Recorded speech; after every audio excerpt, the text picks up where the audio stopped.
Hello, everyone. Welcome to a very special edition of The 8 this week, I think.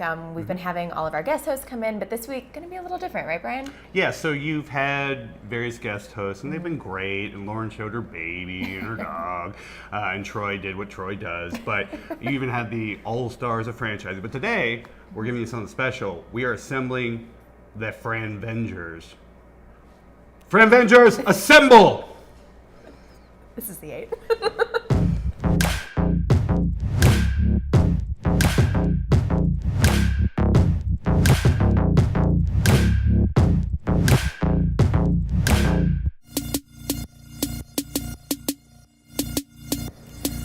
All right, our first guest this week would be Fran Chaz. Thanks for stopping by. Yo, what's up, kits and caboodles? What's going on, Casse?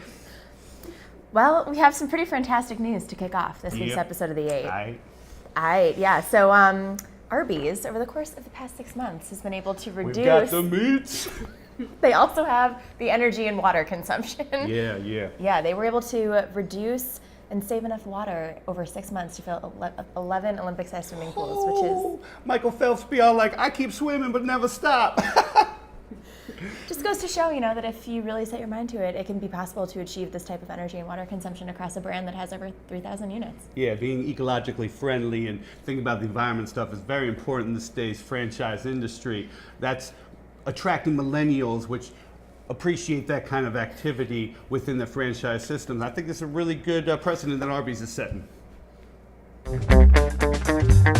Now we have Franny J with us to talk about our friend Leberty. Thanks for stopping by. Totes, I'm so happy to be here. All right, so this friend Leberty this week is one of our fan favorites on The 8, Mr. Charles Internicola. Oh my gosh, I love Charles. He's my favorite.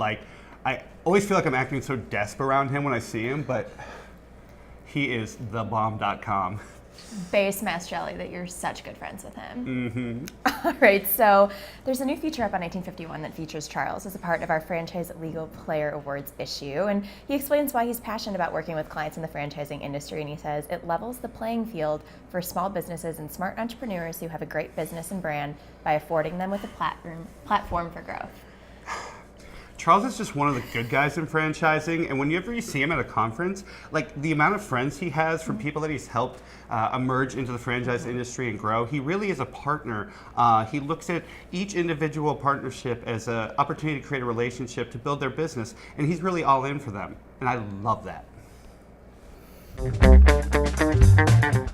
Now for Fresh Money, we have Franny Pack joining us. Thanks so much for being here. Thank you for having me. You are welcome. So for restaurant brands looking to make that fresh money, they know that they need to add delivery to their lineup, but there's a lot of brands and concepts that are thinking about incorporating third-party delivery services. Brands like Toppers are seeing a huge spike with keeping that in-house, and I think that it goes to show that even as they're comparing their delivery option to someone like a Grubhub, they're finding that they're able to cut back on fees. They have an out-the-door time of 18 minutes, and it just shows that having that specialty of delivery means something to customers. Yeah, when I want my pizza, I want it fast, and Toppers can get her done. It's very important in this day and age, with so many competing different third-party delivery options, for you to pick the right one. You might want to try a few now, and some of them are emerging as going to be the leaders in delivery for those fast casuals and even those casual restaurants that are losing money because they aren't bringing the food right to you. When I want a burger, I want it now. Franny Pack just said it all. Now for this week's Frant, we have Macho Fran Randy Fravage with us today. Oh yeah, snap it to a Slim Jim. All right, so for this week's Frant, Nick Powells, can't be with us today, but always has a presence here on The 8. He's asking the question, how much should it cost to sell your franchise opportunity? It's pretty enticing stuff, and the short answer is between $10,000 and $12,000 in franchise marketing per deal. But in reality, that number is really starting to climb, and as was evident in a recent franchise mastermind that Nick was hosting here out of our office, considering that 84% of B2B deals are done through people that are familiar with the brand or referrals, getting in touch with that other 16%, it really comes down to maybe about $20,000 per deal. Yeah, my tag team partner Nick Powell's hit it on the head right there. evolving way of getting leads to come in is something that every franchisor needs to be aware of, brother. You see, it takes more than just the old-fashioned traditional means of attracting the right qualified franchisees, Hollywood Hulk Hogan. And if you want to snap into a multi-unit deal, you need to use a mixture of digital marketing as well as old-fashioned skills, brother, and you're gonna have to spend a little money. Oh yeah! We are franching forward now with Frumbledore, the franchising wizard. Thank you for imparting your Hello wisdom. there, young muggle. I'm Frumbledore, the franchise wizard.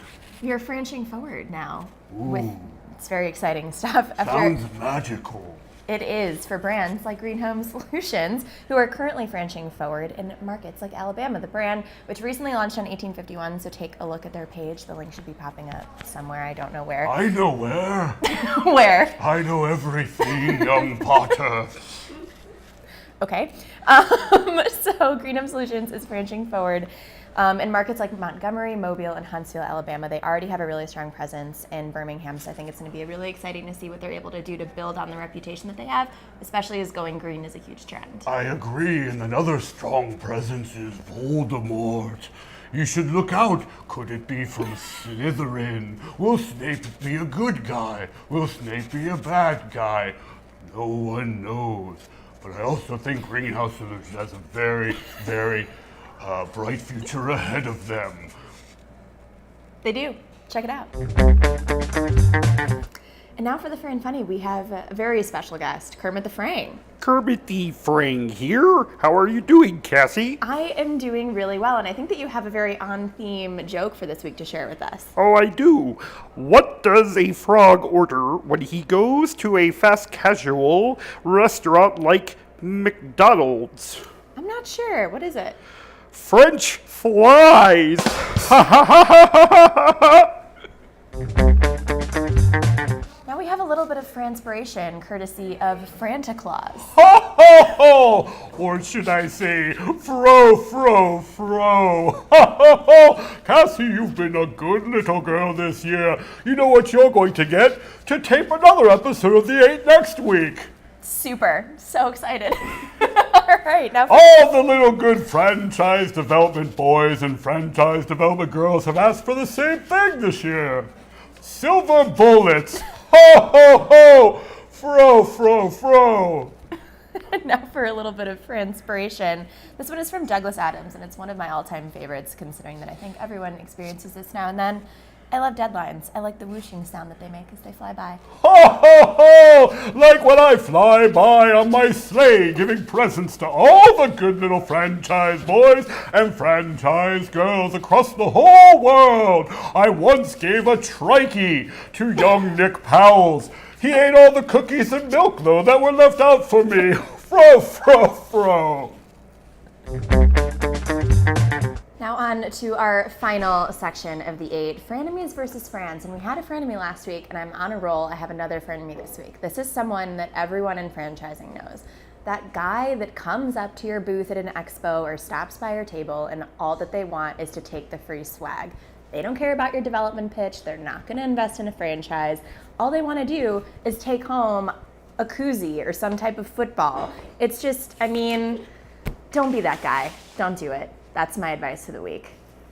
This is the 8.